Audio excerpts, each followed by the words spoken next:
সেখানে আমাকে ঢোকানো।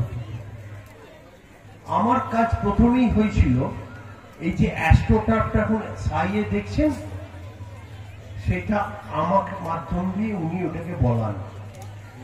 স্পোর্টস অথরিটি অফ ইন্ডিয়াতে এখন যে স্পোর্টস মেডিসিন সেন্টারটা দেখেন, সেটা ওনার আমলে ওনাকে দিয়ে তৈরি করাতে পেরেছিলাম। এখন যে জিম সেন্টারটা আছে স্পোর্টস অথরিটি অফ ইন্ডিয়াতে, সেইটাকেও আমার দিদি আমাকে বলেন এখানে জিম সেন্টারটাও করতে হবে।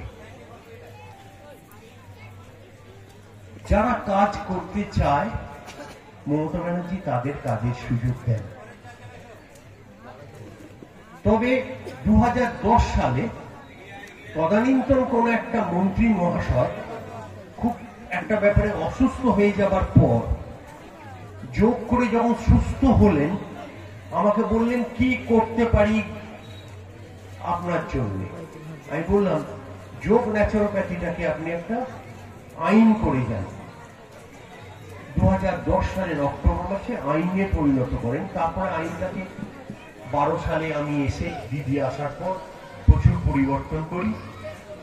শুধু বাংলা নয়, ভারত নয়, পৃথিবীর প্রথম কার্যকারী কাউন্সিল, যোগ ন্যাচুরোপ্যাথিক কাউন্সিল, যেটা পূর্ত ভবনে আছে, পৃথিবীর প্রথম কাউন্সিল। সেই কাউন্সিলকে দেখে বহু বড় বড় রাজ্য, এসব পলিটিক্যাল মঞ্চ নয়, তাহলে বলতাম যারা রাজ্য সরকারটাও চালাচ্ছেন, যারা ভারত সরকারকেও চালাচ্ছেন, সেই সব রাজ্য এখনো করে উঠতে পারেনি।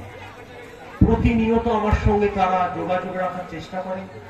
এমনকি আসামে, উত্তরপ্রদেশ, বিহার, রাজস্থান, দক্ষিণ ভারতের যে কোনো রাজ্য, তারা আমাদের সঙ্গে ওই আইনটাকে নিচ্ছেন সবসময়, যাতে আইনটা করতে পারেন।